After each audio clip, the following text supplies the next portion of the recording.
Il surplombait la grande salle qu'il avait aperçue derrière la porte en acier, sauf qu'il se trouvait maintenant à l'autre extrémité. Il voyait l'appel temporel. Et loin derrière, Rétrick qui parlait devant un vide-écran allumé. Une sirène d'alarme aiguë résonnait partout à la fois. Des techniciens couraient en tous sens. Des gardes en uniforme entraient et sortaient à flot par chacune des issues. L'appel. Jennings examina la grille, simplement insérée dans une rainure. Il la fit coulisser latéralement, et elle lui resta dans les mains. Personne ne regardait. Il se glissa avec précaution dans la salle, son Boris à la main.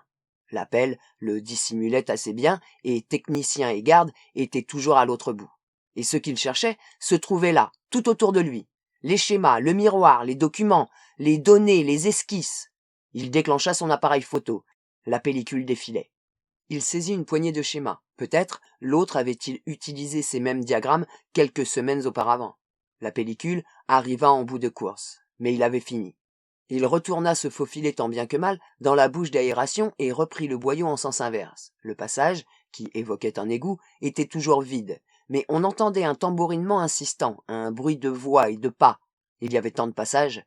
Ses poursuivants le traquaient dans un véritable dédale de couloirs qui menait vers la sortie, vers la liberté. Jennings s'élança et courut sans se soucier de la direction qu'il prenait, tâchant toutefois de rester dans le couloir principal. De chaque côté se succédaient à toute allure d'innombrables passages secondaires. Il s'enfonçait de plus en plus profondément sous la colline. Soudain, il s'arrêta, haletant. Derrière lui, le bruit s'était momentanément tu, mais il y avait un autre son au-devant. Il se remit lentement en marche. Le corridor s'incurvait sur la droite. Il s'avança prudemment, braquant son Boris. 2 gardes en faction, à quelque distance de lui, discutaient tranquillement. Derrière, une solide porte à code. Dans son dos, le bruit de voix revenait de plus en plus sonore. Ils avaient pris le même passage que lui. Ils étaient sur ses talons. Jennings avança, le pistolet Boris levé. « Les mains en l'air! Jetez vos armes !» Les gardes en restèrent bouche bée. C'étaient des gosses. Des gamins aux cheveux blonds coupés courts et aux uniformes impeccables. Ils reculèrent, blêmes, terrifiés. « Vos armes! Jetez-les !» Les 2 revolvers tombèrent à terre avec fracas. Jennings sourit. Des gamins. C'était sans doute la première fois qu'il rencontrait un problème. « Ouvrez la porte !» dit Jennings. Ils le regardèrent sans rien dire. Derrière, le bruit se rapprochait. « Ouvrez !» s'impatienta-t-il. « Allons !» Il agita son pistolet. « Mais ouvrez, bon sang ! On ne peut pas !»« Quoi ? C'est une porte à code, on n'a pas la clé. Jurez, monsieur, ils nous laissent pas la clé. » Ils avaient peur, et Jennings aussi.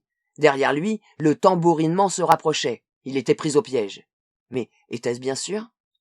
Il éclata de rire et s'approcha rapidement de la porte. « La foi, murmura-t-il en levant la main.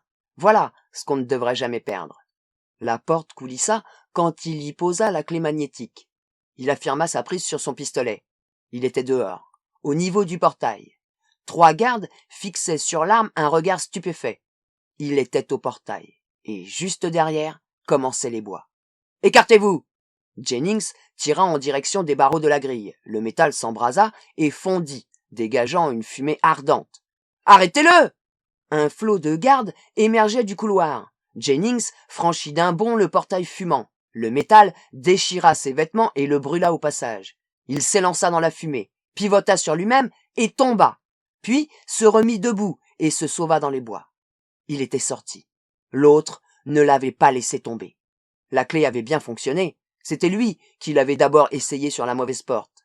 Il courut à perdre haleine entre les arbres. Derrière lui, l'usine disparut et les voix s'affaiblirent. Il avait les documents. Et il était libre. Il retrouva Kelly et lui remit la pellicule ainsi que tout ce qu'il avait pu fourrer dans ses poches. Puis il remit ses vêtements usuels. Elle le conduisit jusqu'au limite de Stuartville où elle le déposa. Jennings regarda son croiseur s'élever dans le ciel et prendre la direction de New York. Puis il entra dans la ville et alla embarquer à bord de la navette Intercité. Entouré d'hommes d'affaires également assoupis, il dormit pendant tout le vol, jusqu'à ce que la navette décroche pour atterrir sur l'immense spatioport de New York. Jennings sortit et se mêla à la foule. Maintenant qu'il était revenu, il courait de nouveau le risque de se faire arrêter par la PS. 2 officiers de sécurité, sanglés dans leur uniforme vert, le regardèrent d'un air impassible prendre à la station du spatioport un taxi qui l'emporta dans la circulation du centre-ville. Jennings s'essuya le front. Il l'avait échappé belle.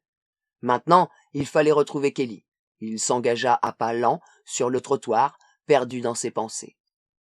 Jusqu'à présent, tout allait bien. Il avait récupéré les documents, rempli sa pellicule et réussi à s'échapper. Les objets avaient aplani tous les obstacles qui s'étaient présentés. Sans eux, il aurait dû s'avouer vaincu. Il tâta sa poche. Il lui en restait 2, le jeton de poker dentelé et coupé en 2, et le reçu de paquet. Il sortit ce dernier et l'examina dans la lumière déclinante. Soudain, il remarqua un détail. La date était celle d'aujourd'hui. Il avait rattrapé son retard sur le bout de papier. Il le rangea et poursuivit son chemin en se demandant ce qu'il signifiait, à quoi il servait. Il haussa les épaules. Il le saurait le moment venu. Et le demi-jeton de poker, quelle pouvait bien être son utilité? Impossible à dire. De toute manière, il était sûr de s'en sortir. Jusqu'à présent, l'autre l'avait tiré de tous les mauvais pas. Il ne devait pas en rester beaucoup. Il s'arrêta devant l'immeuble de Kelly et leva les yeux. Sa lumière était allumée. Elle était rentrée. Son petit croiseur rapide avait battu de vitesse la fusée intercité. Il prit l'ascenseur jusqu'à son étage. « Salut » dit-il quand elle ouvrit la porte. « Ça va ?»« Mais oui. Je peux entrer ?» Kelly referma la porte derrière lui. « Je suis contente de vous voir. La ville grouille d'agents de l'APS, et il y en a à tous les coins de rue. Et des patrouilles aussi. »« Je sais. J'en ai vu 2 ou 3 au spatioport. » Jennings s'assit sur le canapé. « Je craignais qu'ils ne décident d'interrompre tous les vols intercités pour vérifier l'identité des passagers. » « Ils n'avaient aucune raison de croire que je reviendrais en ville. »« Je n'y avais pas pensé. » Kelly s'assit en face de lui. « Alors, quelle est la suite du programme? Qu'est-ce que vous allez faire maintenant que vous tenez les documents? »« Rencontrer Rétrick et lui apprendre la nouvelle. Je lui dirai que c'était moi, l'homme qui s'est enfui de l'usine. Il est déjà au courant, mais il ne sait pas de qui il s'agit. Il doit penser que c'est un agent de l'APS. »« Il ne pourrait pas utiliser le miroir temporel pour le découvrir? » Une ombre passa sur le visage de Jennings. « C'est vrai. Je n'avais pas pensé à ça. » Il se frotta la mâchoire, le front barré d'un pli soucieux. « Quoi qu'il en soit, j'ai les documents. Enfin, vous les avez. » Kelly hocha la tête. « Très bien. On ne change pas nos plans. Demain, on va voir Rétrick, ici même, à New York. Vous pouvez le faire venir au siège. Il viendra si vous envoyez quelqu'un le chercher. »« Oui. Nous avons un code. Il viendra. »« Parfait. Je le rencontrerai ici. Quand il saura que nous avons les photos et les schémas, il devra bien satisfaire mes exigences. Me laisser pénétrer dans l'enceinte des entreprises Rétrick, à mes propres conditions. C'est ça, ou courir le risque que je remette le dossier entre les mains de l'APS. Et une fois que vous serez dedans, quand Rétrick aura accédé à vos revendications, j'en ai assez vu pour me convaincre que cette boîte est beaucoup plus importante qu'elle n'y paraît. Dans quelle mesure, je n'en sais rien. Pas étonnant que l'autre s'y soit intéressé.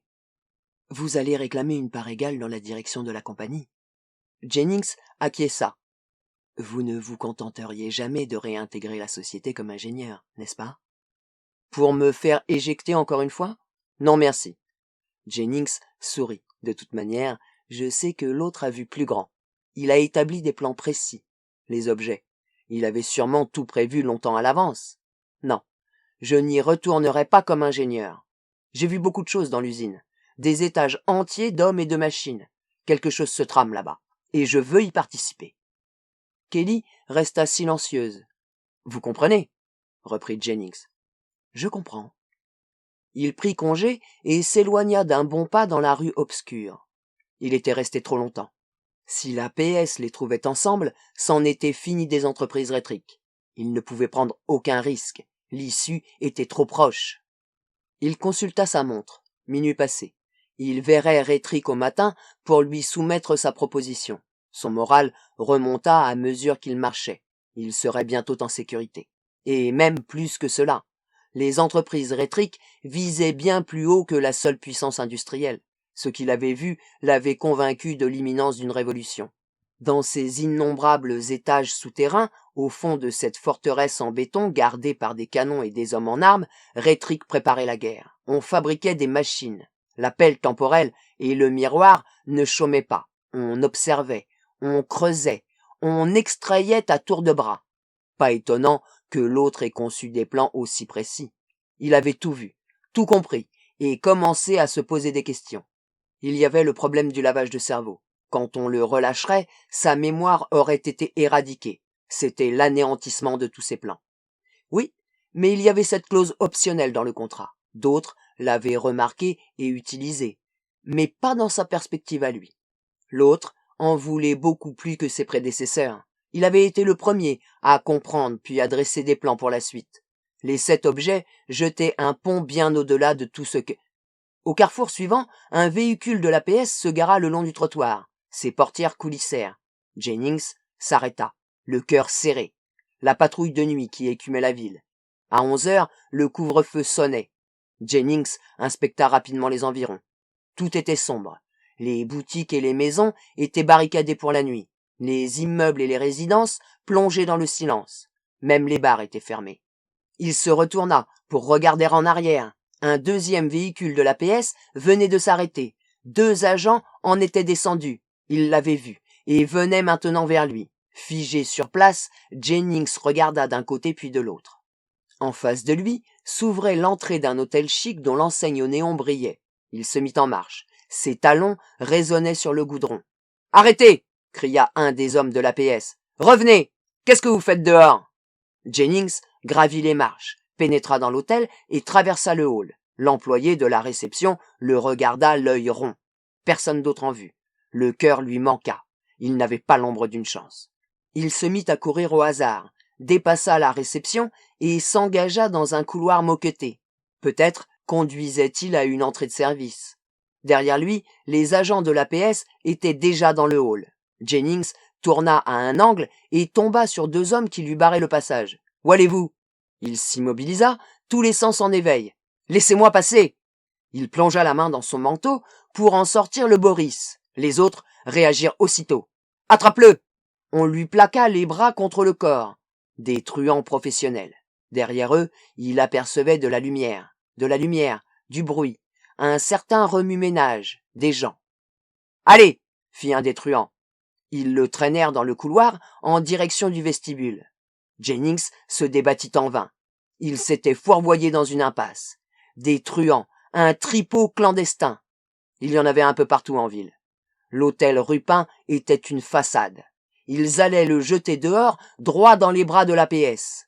Des gens arrivaient dans le couloir, un couple d'âge mûr, bien habillés. Ils observèrent avec curiosité Jennings suspendu entre les 2 hommes. Tout à coup, Jennings comprit. Une vague de soulagement le frappa, aveuglante. « Attendez » dit-il. « Dans ma poche. »« Allez ! Une seconde ! Regardez ! Dans ma poche droite. Voyez vous-même » Il se décontracta et attendit la suite. Le truand de droite mit avec prudence la main dans sa poche. Jennings sourit. C'était fini. L'autre avait même vu cet instant. Il ne pouvait pas échouer. En plus, cela résolvait le problème de savoir où attendre son rendez-vous avec Rétrick. Il pouvait très bien rester ici. Le truand sortit le demi-jeton de poker dont il examina la bordure crénelée. Un instant. De son manteau, il sortit un jeton semblable monté sur une chaînette dorée. Il fit coïncider les bordures. « Alors » demanda Jennings. « Ça va. » Ils le lâchèrent et il épousseta machinalement son manteau. « Désolé, monsieur. »« Dites, vous auriez quand même dû... »« Amenez-moi au fond, » dit Jennings en s'épongeant le visage. « Il y a des types qui sont à ma recherche et je ne tiens pas particulièrement à ce qu'ils me trouvent. »« Ok. » Ils l'emmenèrent dans les salles de jeu. Le demi-jeton avait transformé en atout une situation qui aurait pu très mal tourner pour lui. Un clandé assorti d'un tripot, une des rares institutions que la police laissait tranquille. Pas de doute, il était sauvé. Il ne lui restait plus qu'une seule préoccupation, la confrontation avec Rétrick. Rétrick arborait un visage dur. Il regarda Jennings et déglutit. « Non, dit-il. Je ne savais pas que c'était vous. Nous croyions qu'il s'agissait de l'APS. » Un silence. Kelly était assise à son bureau, les jambes croisées, une cigarette entre les doigts. Jennings s'appuyait contre la porte, les bras croisés. « Pourquoi ne vous êtes-vous pas servi du miroir ?» L'expression de Rétrick changea. « Le miroir » Vous avez fait du bon boulot, mon vieux. Nous avons essayé de l'utiliser. C'est-à-dire? Avant la fin de votre contrat, vous avez modifié le câblage interne. Quand nous avons voulu l'utiliser, rien ne fonctionnait plus. J'ai quitté l'usine il y a une demi-heure, on y travaillait encore. J'ai fait ça avant d'avoir fini mes 2 ans chez vous? Vous aviez apparemment assimilé nos plans dans leurs moindres détails. Vous saviez qu'avec le miroir, nous n'aurions aucune difficulté à suivre votre piste. Vous êtes un ingénieur hors pair, Jennings. Le meilleur que nous ayons jamais eu. Nous aimerions bien vous reprendre avec nous un jour ou l'autre, à notre service. Personne ne sait manœuvrer le miroir aussi bien que vous. Jennings sourit. J'étais loin de me douter qu'il avait fait une chose pareille. Je l'ai sous-estimé. Il s'est encore mieux protégé que... Mais de qui parlez-vous? De moi. Le moi qui a vécu ces 2 années. J'emploie la 3e personne parce que c'est plus simple. Soit. Lui et vous avez donc élaboré une stratégie pour voler nos plans. Pourquoi? Dans quel but? Vous ne les avez pas remis à la police? Non. Il s'agit donc de chantage? Tout juste. Pourquoi? Que voulez-vous de nous? Il se frotta le menton d'un geste nerveux. Vous vous êtes donné beaucoup de mal pour nous mettre dans cette situation. Je serais curieux de savoir pourquoi. Vous avez posé vos jalons lorsque vous travailliez encore pour nous et parachevé votre œuvre après le terme de votre contrat, malgré nos précautions. Quelles précautions? L'effacement de vos souvenirs, le secret qui entoure l'emplacement de l'usine. Dites-le lui, intervint Kelly. Expliquez-lui pourquoi vous avez fait ça. Jennings prit une profonde inspiration. Rétrick, j'ai agi pour réintégrer la compagnie. C'était ma seule motivation. Rétrick le dévisagea, stupéfait. Pour réintégrer la compagnie? Mais vous pouvez revenir, je vous l'avais dit. Sa voix était tranchante, stridente, comme aiguisée par l'attention. Qu'est-ce qui vous prend? Bien sûr que vous pouvez revenir, pour aussi longtemps que vous le souhaiterez. En tant qu'ingénieur. Oui, en tant qu'ingénieur. Nous employons beaucoup de... Je ne veux pas reprendre mon poste d'ingénieur. Travailler pour vous ne m'intéresse pas. Écoutez-moi, Rétrick. L'APS m'a épinglé dès que j'ai eu quitté ce bureau. Sans l'autre, à l'heure qu'il est, je serais mort. Ils vous ont arrêté? Ils voulaient connaître les activités des entreprises Rétrick. Rétrick hocha la tête. Mauvaise nouvelle. Nous n'étions pas au courant.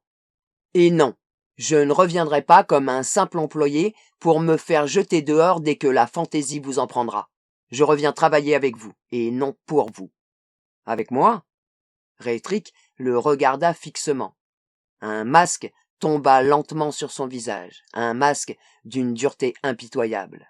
Je ne vois pas ce que vous voulez dire. Vous et moi, nous allons diriger ensemble les entreprises Rétrick. Il en sera ainsi dès aujourd'hui. Et personne n'ira me griller la mémoire au nom de la sécurité de l'entreprise. C'est là ce que vous voulez? Oui. Et si on ne vous réintègre pas? Les plans et les photos vont à l'APS. C'est aussi simple que ça. Mais je ne le souhaite pas. Je ne veux pas détruire la compagnie. Je veux la réintégrer. Je cherche un abri. Vous ne savez pas ce que c'est d'être lâché sans endroit où aller. Les individus n'ont plus aucun refuge de nos jours. Personne pour les aider. Pris entre 2 forces sans scrupules, ce sont de simples pions sur le jeu des puissances économiques et politiques. Et je suis fatigué de jouer les pions. Rétrick observa un long silence, les yeux rivés au sol, le visage dénué d'expression. Enfin, il releva les yeux. Je sais bien comment les choses se passent, et depuis longtemps. Plus longtemps que vous, je suis plus vieux que vous. J'ai vu venir la situation actuelle au fil des ans. C'est pour cela que les entreprises Rétrick existent. Un jour, il en ira tout autrement. Quand la pelle et le miroir seront achevés. Quand nos armes seront prêtes. Jennings resta muet. Je sais très bien tout ce qui se passe. Je suis un vieil homme. Je travaille depuis si longtemps. Quand on m'a dit que quelqu'un avait quitté l'usine en emportant des schémas, j'ai cru que la fin était venue. Nous savions déjà que vous aviez endommagé le miroir. Nous nous doutions qu'il y avait un rapport, mais nous nous sommes trompés sur la distribution des rôles. Nous pensions naturellement que la sécurité vous avait infiltré chez nous pour espionner nos activités. Puis quand vous avez compris que vous ne pourriez pas sortir vos informations, vous avez saboté le miroir. Cela fait, la PS pouvait continuer à... Il s'interrompit et se frotta la joue. Poursuivez? dit Jennings. Vous avez donc agi seul. Un chantage. Et pour réintégrer la compagnie. Mais vous ne connaissez pas ses objectifs, Jennings.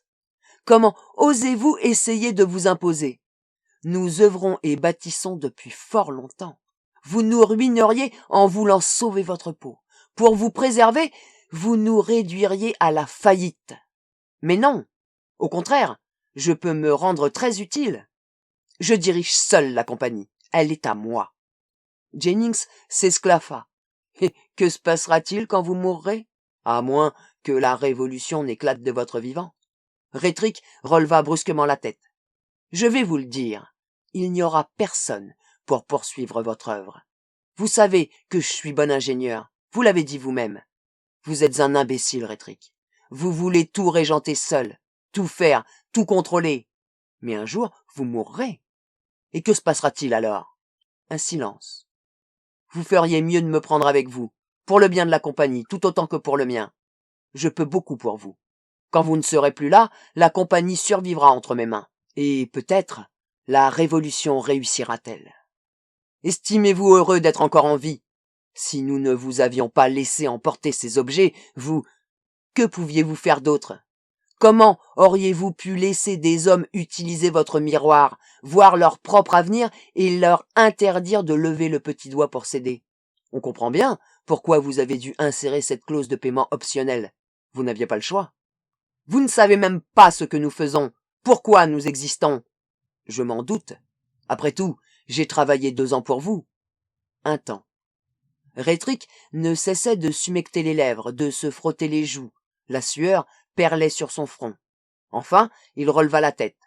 Je ne marche pas. Personne d'autre que moi ne dirigera la compagnie. Si je meurs, elle meurt avec moi. Elle est à moi. Jennings réagit instantanément. Dans ce cas, le dossier va à la police. Rétrick ne dit rien, mais une expression singulière se peignit sur son visage qui donna soudain le frisson à Jennings. Kelly, dit-il, vous avez les documents sur vous? La jeune femme se leva et s'étira. Elle éteignit sa cigarette, le visage blême. Non. Où sont-ils? Où les avez-vous mis? Désolé, je ne vous le dirai pas. Il la regarda fixement. Je suis navré, répéta-t-elle d'une petite voix éteinte. Ils sont en lieu sûr, l'APS ne les trouvera jamais. Et vous non plus. Le moment venu, je les rendrai à mon père. Votre père? Kelly est ma fille, dit Rétrick. Voilà ce que vous n'aviez pas envisagé, Jennings. Et l'autre non plus. Personne n'était au courant, sauf nous deux. Je voulais maintenir toutes les positions clés à l'intérieur de la famille. Mais cela devait rester secret. Si l'APS l'avait deviné, il l'aurait arrêté aussitôt. Sa vie aurait été en danger. Jennings relâcha doucement son souffle. Je vois. Il m'a paru préférable de jouer votre jeu, dit Kelly. Sinon, vous auriez de toute façon agi seul, et vous auriez eu les documents sur vous. Comme vous l'avez remarqué, si l'APS vous avait arrêté avec, c'en était fini de nous tous. Dès que vous m'avez donné les documents, je les ai mis en lieu sûr. Elle eut un petit sourire. Nul autre que moi ne les trouvera jamais. Je suis désolé. Vous pouvez revenir chez nous, Jennings, dit Rétrick. Pour toujours, si vous le souhaitez. Vous aurez tout ce que vous voudrez, sauf que personne d'autre que vous ne dirigera jamais la compagnie. C'est cela. Ma compagnie est vieille, Jennings, plus vieille que moi. Ce n'est pas vraiment moi qui l'ai créée. Elle m'a été, disons, léguée. J'ai en quelque sorte repris le flambeau, le travail de gestion, d'expansion, pour l'amener jusqu'à son jour de gloire, le jour de la révolution, comme vous dites. C'est mon grand-père qui l'a fondée au XXe siècle. Elle n'est jamais sortie de la famille. Elle y restera. Un jour, quand Kelly se mariera, un héritier continuera mon œuvre. Tout est prévu. La compagnie a été fondée dans le Maine, dans une petite ville de Nouvelle-Angleterre. Mon grand-père était originaire de ces régions. C'était un petit homme frugal, honnête, passionnément indépendant. Quand il a vu le gouvernement et les grandes entreprises refermer leurs griffes sur le monde, il est passé dans la clandestinité. Les entreprises Rétrick ont été rayées de la carte. Il a fallu longtemps au gouvernement pour établir son autorité dans le Maine. Plus longtemps qu'ailleurs. Le monde était déjà divisé entre les cartels multinationaux et les États mondiaux. Mais la Nouvelle-Angleterre subsistait, toujours vivace, toujours libre, tout comme mon grand-père et les entreprises rétriques. Il a fait venir quelques hommes, des ingénieurs, des médecins, des juristes, des journalistes à la petite semaine venus du Middle West. La compagnie s'est étendue. Des armes sont nées, des armes et des compétences, la pelle temporelle, le miroir. On a construit l'usine à grands frais, dans le secret absolu, sur une longue période de temps. Elle est immense, immense et profondément enterrée.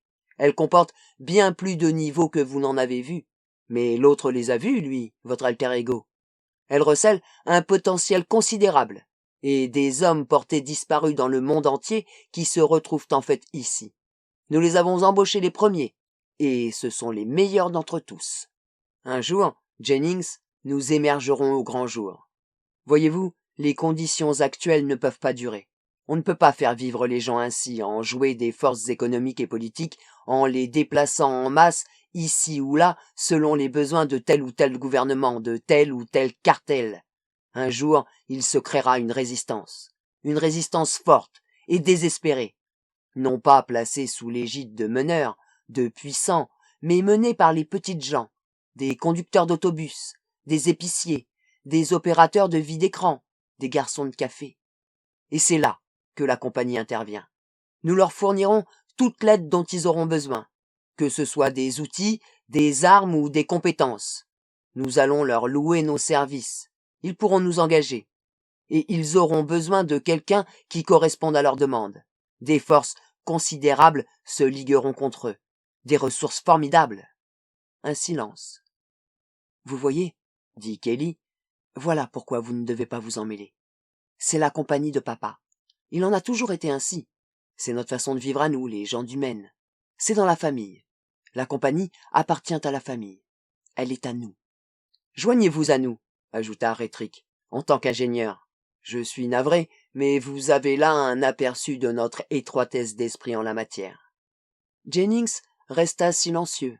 Il traversa le bureau à pas lents, les mains dans les poches. Au bout d'un moment, il souleva le store et plongea son regard dans la rue tout en bas.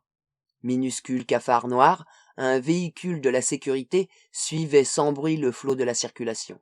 Il rejoignit un second véhicule, celui-là déjà garé.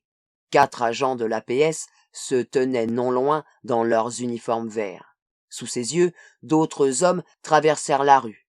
Il laissa retomber le store. « C'est une décision difficile à prendre, dit-il. Si vous sortez, ils vous arrêteront, dit Rétrick. Ils sont tout le temps là. Vous n'avez aucune chance. Je vous en prie, dit Kelly en levant les yeux sur lui. Soudain, Jennings sourit. Vous ne voulez vraiment pas me dire où se trouvent les documents. Kelly secoua la tête. 1 minute. Jennings fouilla dans sa poche et en sortit un bout de papier qu'il déplia lentement. Vous ne les auriez pas déposés à la Dune National Bank hier après-midi vers 3 heures par hasard, dans le coffre d'une de leurs chambres fortes. Kelly s'étrangla, attrapa son sac à main et l'ouvrit. Jennings rempocha son reçu. Il avait même vu ça, murmura-t-il, le dernier objet. Je me demandais quelle serait son utilité. Kelly fouillait son sac avec frénésie, l'air affolé. Elle en tira un bout de papier qu'elle agita. Vous vous trompez. Le voilà. Il est toujours là. Un frisson naquit dans l'air au-dessus d'eux. Une zone sombre, en forme de cercle, s'y dessina. Kelly et Rétrick la regardaient fixement, figés sur place. Au milieu du cercle apparut une pince métallique reliée à une tige étincelante qui s'abattit en décrivant un large arc de cercle et arracha le reçu des doigts de Kelly. Puis, tiges et cercles disparurent en un clin d'œil. Il n'en resta plus rien. « Que s'est-il passé » souffla Kelly. Jennings tapota sa poche. « Il est en lieu sûr, ici, bien en sécurité. Je me demandais quand il interviendrait. Je commençais à m'inquiéter. » Rétrick et sa fille restaient muets, frappés de stupeur. « N'ayez donc pas l'air si malheureux, » leur dit Jennings en croisant les bras. « Le reçu est en lieu sûr, donc la compagnie aussi. Le moment venu, elle sera là, forte, et ravie d'aider la Révolution. Nous y veillerons, vous, moi et votre fille. » Il jeta un regard à Kelly, les yeux pétillants de malice. « Tous les trois, et qui sait, D'ici là, la famille comptera peut-être un membre de plus.